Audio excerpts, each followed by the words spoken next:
Research by London South Bank University and Edinburgh Napier University has found that more than 25.1% of nurses are obese with a body mass index of 30 or more, significantly higher than the UK average of 23.5.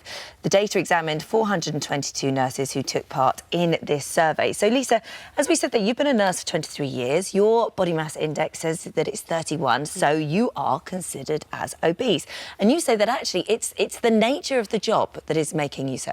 It is, because you can't get breaks. If you do get a break, the emergency buzzer does go off, so you have to leave your dinner. I reheated mine 3 times in one shift and then ended up throwing it in the bin. So when you're there for over 12 hours, you grab something sweet and sugary so that you don't collapse. Right, OK. That's the simplicity of it, really. Yeah, you've got to do that. So you grab quick and easy because you can't guarantee you're going to get the break, not because of your employer or always short staffing. It's the fact that if the emergency buzzer goes, you have to go. And I guess working as sort of a shift work as well, there's no routine in your life. So for your natural body's metabolism, it's all over the shop. I'm on nights tonight. I was on days a couple of days ago, so you're all over the place. You're working 12 hours a day. You've got a life around it, so you get up, go to work, eat at work, come home, and it's a choice between bed or food. So invariably bed wins, so your metabolism's not working either. And how many miles do you reckon you walk in a day?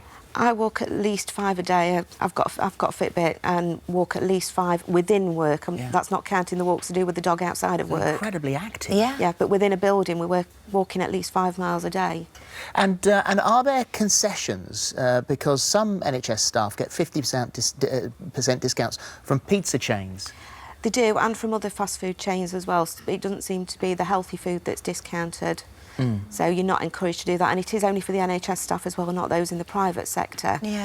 So you've got nurses that aren't on that much money, and when you do shop healthily, your food bill actually does go up. Costs more money. All right, well, Megan, you're 26. As we said, you've been qualified for a year, and you lost an awful lot of weight when you were training. I mean, you lost 5 stones. You went from a size 22 to a 10. Was your reason for doing that because you wanted to set a good example when you became a nurse? I think that was definitely one of the factors in losing weight.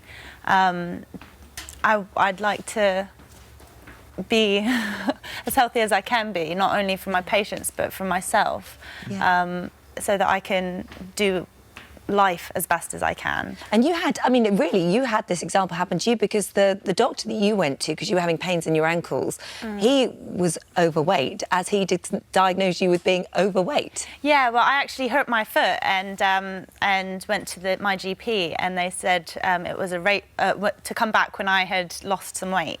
And to me, I was like, well, I haven't done anything I'm not here weight related. I've hurt my foot, and so. And hearing that from someone who was the same size as me at the time, I felt was a bit like, well, I'm not going to take your advice. No, it was just more of a, well, sort of lead by example. Yeah, lead by example. Which is it led me on to want to lead by example in future in my career. Which is another part of...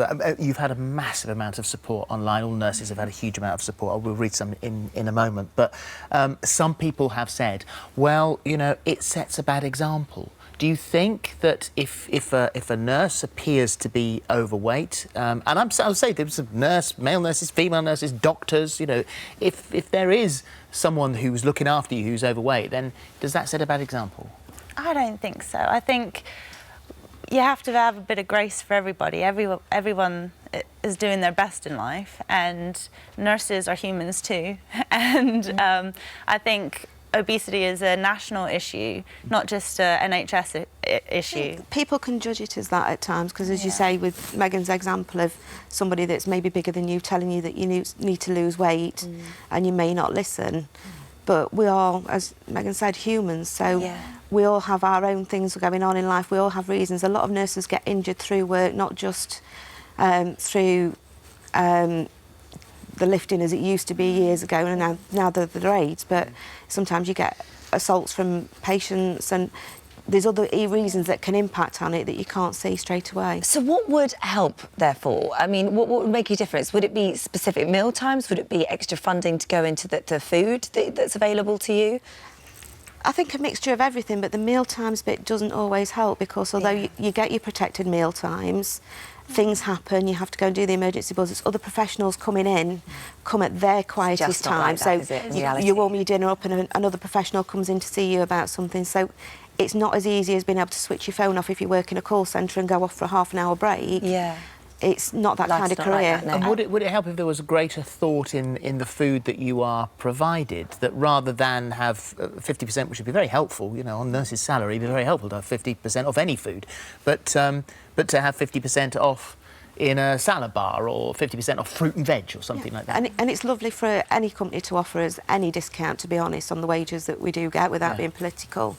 But yeah, it would be nice to have the healthier stuff. I mean, locally to us, we've got a lady that delivers fruit boxes, and she's very good, and she actually does give some discount to healthcare workers. Oh, good. But Megan, you on your limited time that you have off, you have to be quite organised. So you sort of batch cook a lot of healthy food, store it so that you've then got it for the week. So there is a commitment there for you. So I lost 5 stone by joining Slimming World, and through them, I learned how to manage my meal times better and how to plan for unexpected times, so busy schedules and things like that, shift work. I cook in bulk, I freeze some and I'll take it to work with me. For me, weight loss has been a massive part of planning. Like, planning is the key to to trying to lose weight, and just having the I guess the willpower to choose. Do it.